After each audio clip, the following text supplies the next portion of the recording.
Hey, welcome to this Week 17 NFL stream. I'm Omar Qureshi here for Real Take Sports Talk. I'm going to wait for a minute to let some more people join.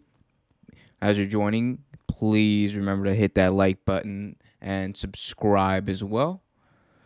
We had a weird Week 17, and it's probably a very poetic ending for the 2020 season, given everything that's gone on this year.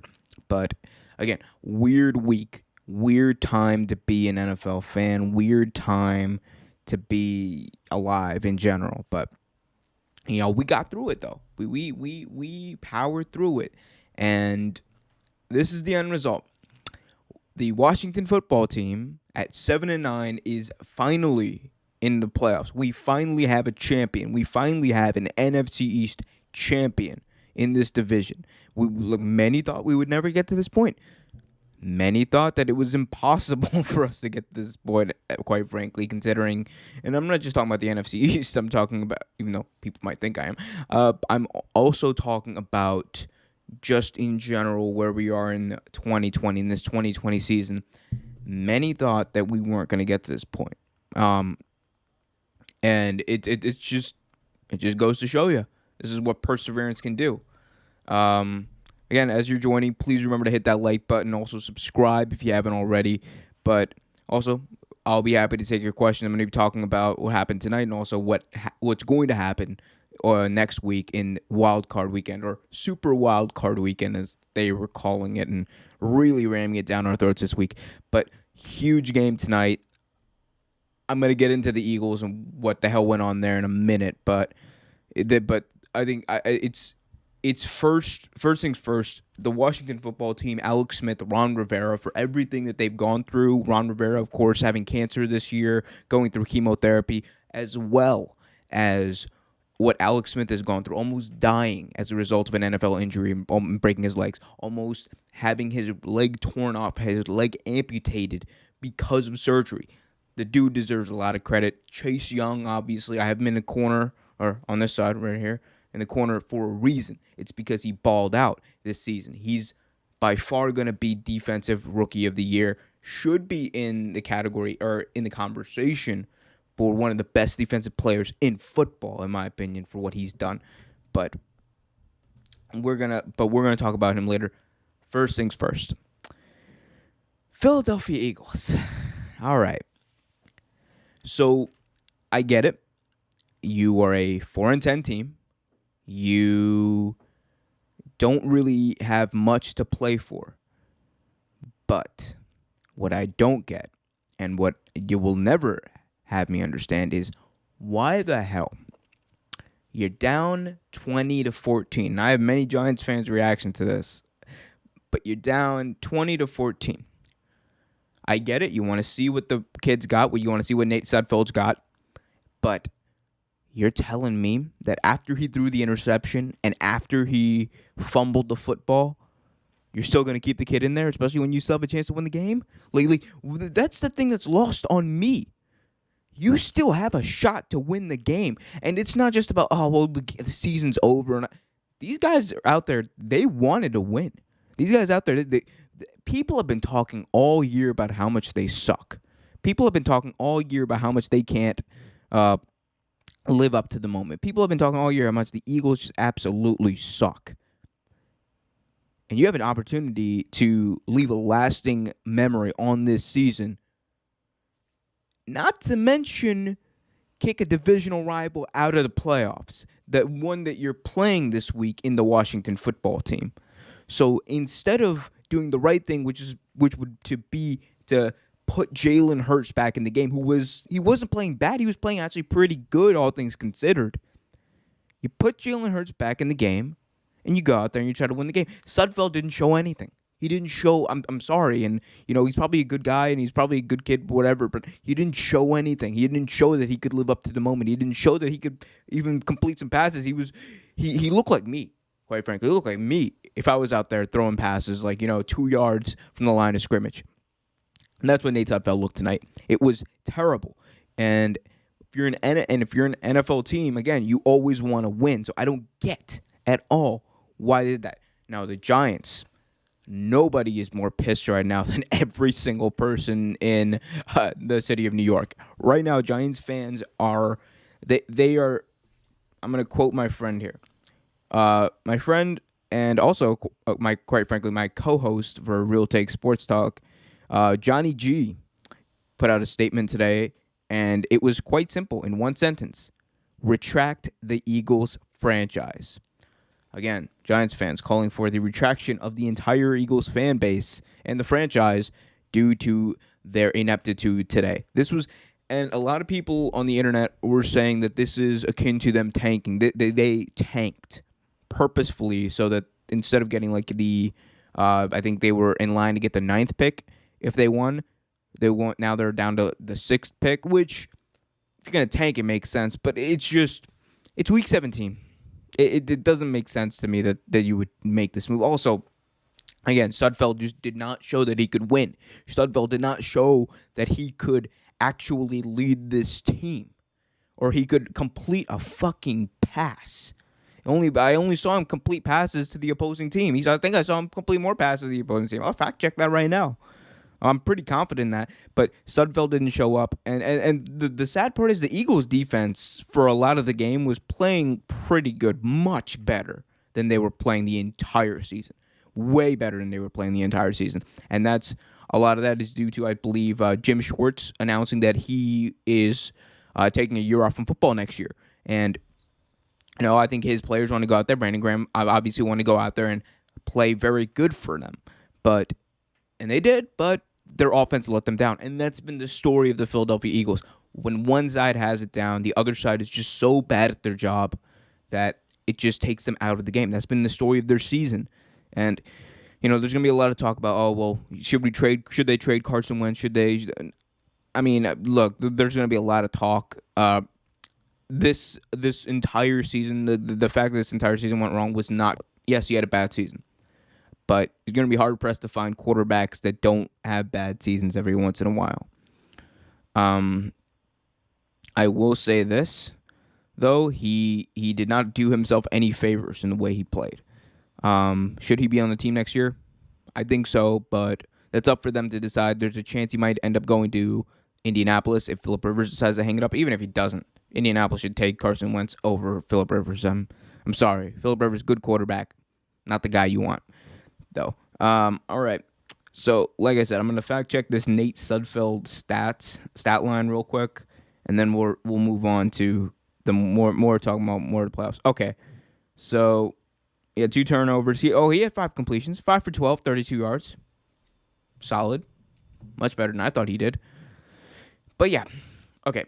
Let's take a look at the playoffs now, because the Washington football team, like I said, 7-9, advancing to the playoffs, becoming only the second team post NFL strike in 1982 to actually the third team to make the playoffs as a losing team. First was obviously the 7-9 Seahawks back in 2010, led by Matt Hasselbeck, and for a short time Charlie Whitehurst, name you might remember. Google it, kids. And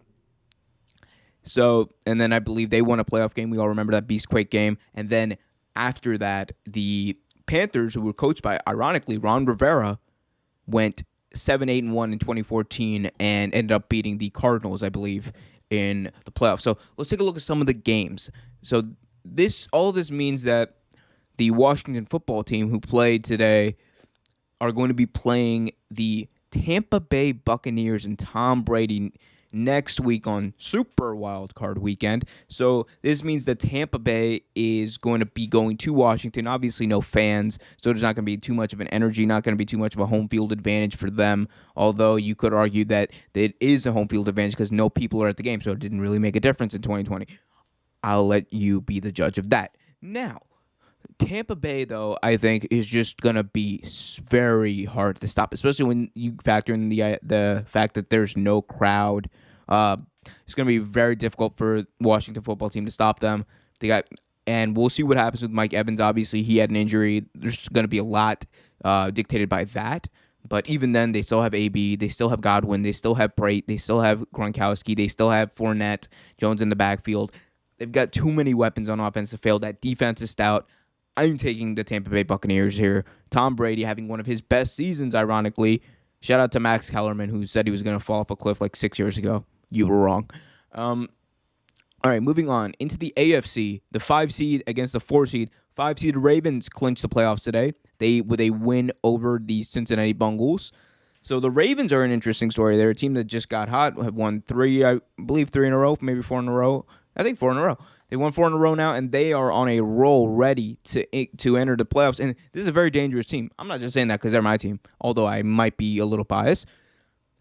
I am going to say, though, that the Baltimore Ravens are going to be one of when they're at their hottest, they are the most difficult team in the NFL to plan for because you have to plan for Lamar Jackson both throwing the ball and you have to plan for him running the ball. Obviously, he has not had the postseason success that many people expected or many people would like out of a franchise quarterback. But we're going to have to see. Is Lamar Jackson up to the task? We'll find out. If you just joined the chat, remember to like, subscribe, ask me any questions in the question box below in the live chat. I'll be happy to answer. But yeah, so Lamar Jackson coming in here into the playoffs and against the Titans, a team that steamrolled him last year in the playoffs, a team that they beat the Ravens, in overtime. This is going to be an interesting matchup. Big thing to note, though, Baltimore in Tennessee in the playoffs, 2-0. They beat them both times they played each other. So it's going to be very interesting to see what happens here. I think at some point something's got to give. If Lamar Jackson and the Baltimore Ravens are going to win a Super Bowl this year, they have to go through Tennessee. And they have to go through arguably the most dominant player in football in Derrick Henry, who today he was like, I think 240 yards short of 2,000 yards going into the game today, and he got 250. I think he ended up with 2,026, something around there. He was a monster today for the Tennessee Titans. He's been a monster all year. He was a monster last year.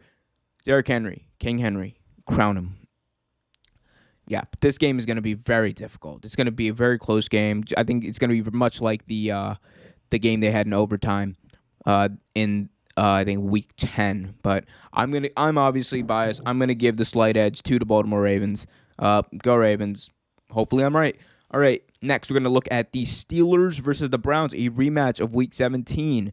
I believe this is the first rematch of a week 17 game into the playoffs, into wildcard weekend since I believe 2009 when the Dallas Cowboys and the Philadelphia Eagles played each other. I think what happened there was Dallas won the first time because the Eagles rested their starters, and then the Eagles ended up losing in the wild card weekend.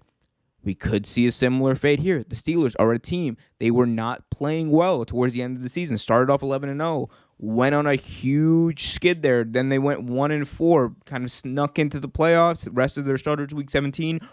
Is Big Ben going to be good enough to go? Is there going to be some rust involved? Is there going to be, some lack of preparation potentially? We don't know. And this is a Cleveland Brown team that's very dangerous. We saw what they did against Baltimore, going up and just scoring right along with them. We saw what they did. We obviously saw what they did against the Jets. So that was actually nothing to brag home about, I guess.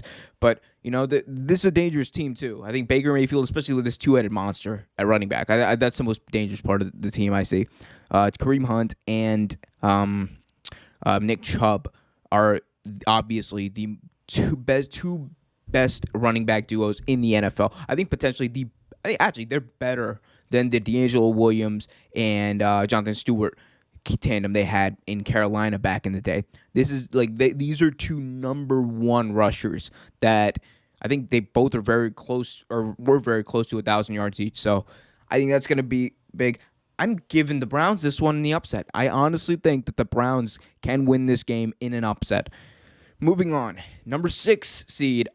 Ooh, that's the Rams versus the Seahawks. So the Rams obviously beat the Cardinals today, knocking them out of the playoffs and knocking Chicago into the playoffs, even though they lost. We'll talk about Chicago in a minute. But Los Angeles Rams, one of the more interesting teams, very inconsistent throughout the year. They've either been very good or very heavily underperformed this year, but they're in the tournament. We saw what happened last time they were here. Last time they were in the playoffs, they obviously went to the Super Bowl, lost to the New England Patriots, led by Tom Brady and Bill Belichick.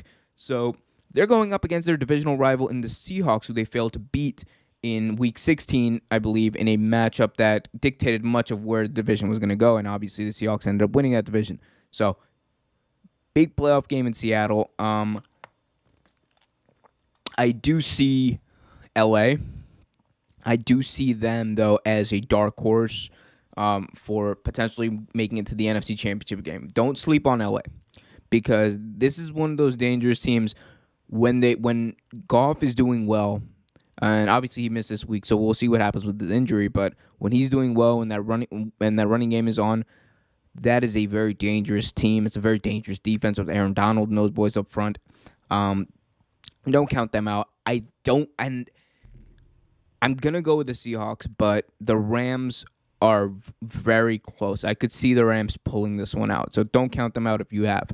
Next, let's move on to the Colts versus the Bills. So the Colts, obviously, they won today. Miami lost, and that brought them into the playoffs, brought them to the dance. Phillip Rivers going to be in the playoffs for the first time since 2018, since he knocked off the Baltimore Ravens in that year. So, and this is also Josh Allen's second time in the playoffs. Back-to-back playoff appearances for Josh Allen. Fell short of winning, lost in overtime last year. Has a chance to redeem himself. He's a number 2 seed in Buffalo. There are going to be fans. There will be about, I believe, 6,000 fans or something like that at the stadium. Bills fans will be putting themselves through tables in the parking lot. It's going to be glorious mayhem. Love it. Love you, Bills Mafia. Big shout out to Bills Mafia there. Will say this, though. The Buffalo Bills, I think they are right up there with the Kansas City Chiefs. They are right up there as the class of the NFL. There's really, to me, only 3 teams that are so definitively better than the rest. Like they're all in a class of their own. So definitively better than the rest. It's Buffalo, Kansas City, and Green Bay.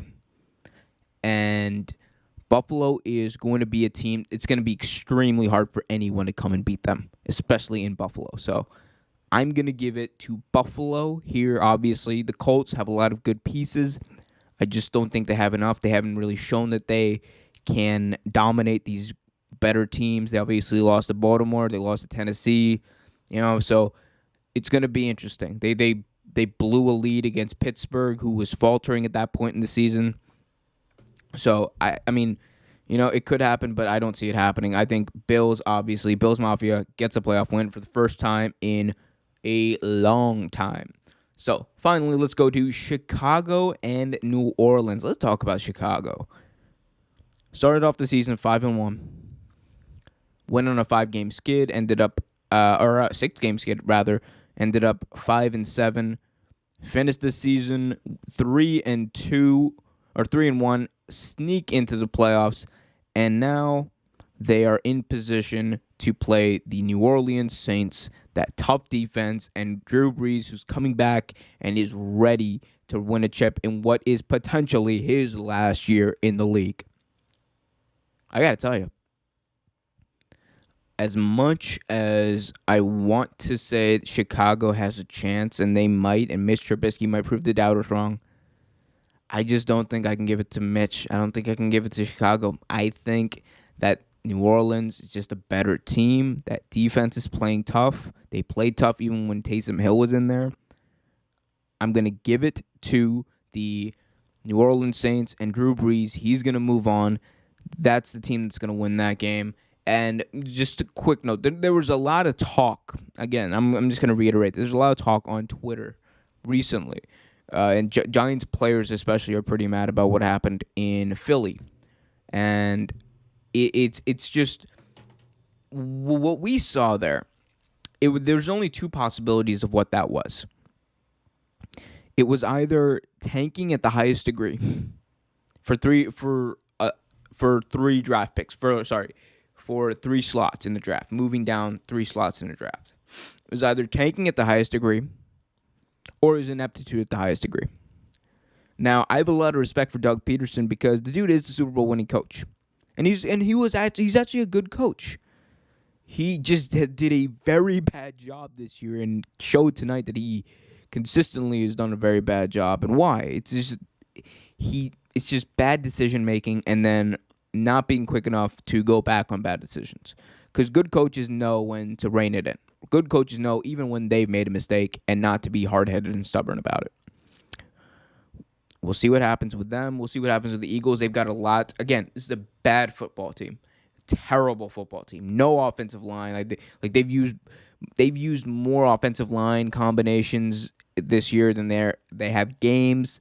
They've been decimated on defense. Carson Wentz obviously has not had any help in the receiving game or the run game. Neither is Jalen Hurts for that matter. Sudfeld, got to feel sorry for the kid. Just came in an impossible situation. But yeah, that's going to be an interesting offseason there in Philly, especially with rumors that Nick Foles is going to ask for a trade. It's going to be interesting. Yeah, it's going to be a very interesting week, though. 3 playoff games per day. That's going to be fun.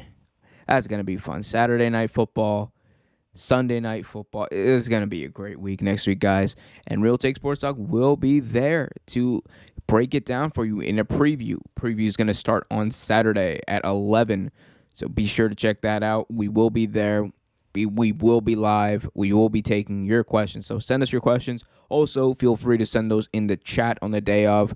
Be sure to like, comment, subscribe, hit that notification bell so you get notified whenever new videos release. Also, if you can, consider giving our Patreon at patreon.com/Real Take Sports.